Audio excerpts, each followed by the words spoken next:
ఎక్కడైతే కమిషన్లు ఇస్తారో, ఎందుకంటే నందిని డైరీ మీరు గీ వాడుతున్నారు, దాన్ని స్టాప్ చేసి ఎవరైతే తక్కువ ధర కోట్ చేస్తారో, అంటే 320కి ఎవరైనా కోట్ చేసి తక్కువ ఇస్తే రివర్స్ టెండరింగ్ అని మీరు ఇస్తారా?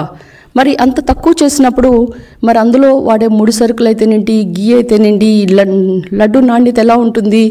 ఇదివరకు మనం లడ్డు ఇంట్లో పెట్టుకుంటే మనకి చాలా మంచి స్మెల్ వచ్చేది. ఈరోజు ఆ పరిస్థితే లేదు. ఎందుకంటే మనము వెంకటేశ్వర స్వామి అంటేనే మనము చాలా పవిత్రంగా కొలుస్తాం. ఈరోజు మేము గర్వంగా చెప్పుకునేది ఏంటంటే వెంకటేశ్వర స్వామి అనేది మా కుల దైవం కూడా. మా ఆపరేషన్ థియేటర్స్ కూడా వెంకటేశ్వర ఆపరేషన్ థియేటర్స్. మా మామగారి పేరు కూడా వెంకటేశ్వర్లు, కమ్మెల వెంకటేశ్వర్లు. కనుక ఏంటంటే ప్రతి వాళ్ళకు కూడా ఒక ఆధ్యాత్మిక భావన ఉంటుంది, పాప భీతి ఉంటుంది, దేవుడి మీద నమ్మకం ఉంటుంది. మరి ఎప్పుడైనా మరి తిరుపతి వెళ్ళి ఇలాంటి లడ్డుని, యానిమల్ ఫ్యాట్ని తింటే మరి బ్రాహ్మిన్స్ అయితేనేంటి, ఆర్య వైశ్యులు ఏంటి, వాళ్ళ మనోభావాలు దెబ్బతినవా? మీరు ఒకసారి దీని గురించి ఆలోచించారా? అందుకే ఈ యొక్క గీ కమిటీ సిఫార్సు చేసిన ఇక నందిని నుంచి 478కే మనము ఈ యొక్క నెయ్యి కొనటం జరుగుతుంది. ఇక మీరు గమనిస్తే టీటీడీ పవిత్రత ఏదైతే ఉందో ఈ కూటమి ప్రభుత్వం కట్టుబడింది. స్వామివారి ప్రసాదాల్లో నాణ్యత పెంచేందుకు, టీటీడీ పవిత్రను కాపాడేందుకు కూటమి చర్యలు వడివడిగిన ముందుకెళ్ళింది. ఈ లడ్డూ తయారీ అంటే పోర్టు వర్కర్స్ 769 మంది ఉండాల్సి వస్తే మీరు వాళ్ళని అపాయింట్ చేశారా? చేయటానికి యంత్రాలు ఉన్నాయా? లేకపోతే వాళ్ళు ఎలా చేస్తున్నారు అని మీరు ఎప్పుడైనా గమనించారా?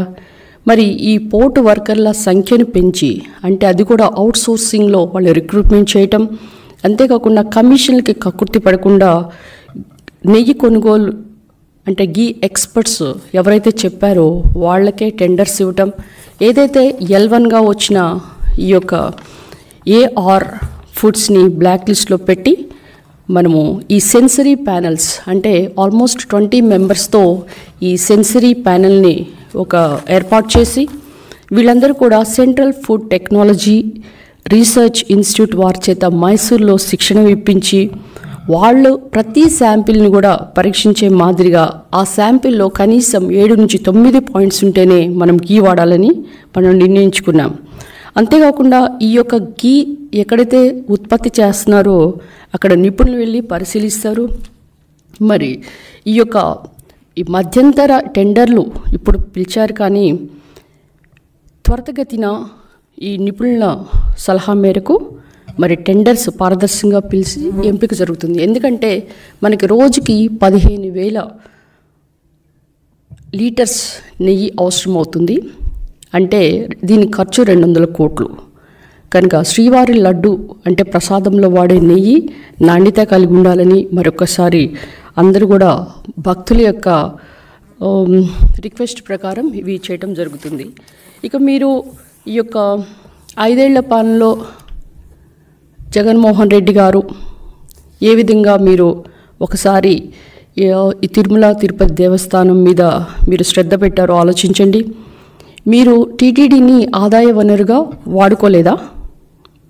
మీరు అన్నదానాల్లో ముడి సరుకులు ఏదైతే కల్తీ సరుకులు వాడారో అని తెలియటానికి ఈ యొక్క తరిగొండ వెంగమాంబ సత్రమే నిదర్శనం. దీన్ని చాలామంది దేశం మొత్తం కూడా ఈ యొక్క సంఘటనని చూశారు. కనుక ఇది కొత్త కాదు, మీరు ముందు కూడా ఇలాంటి చేశారని కూడా మీకు ఒకసారి గుర్తు చేస్తున్నా. మీరు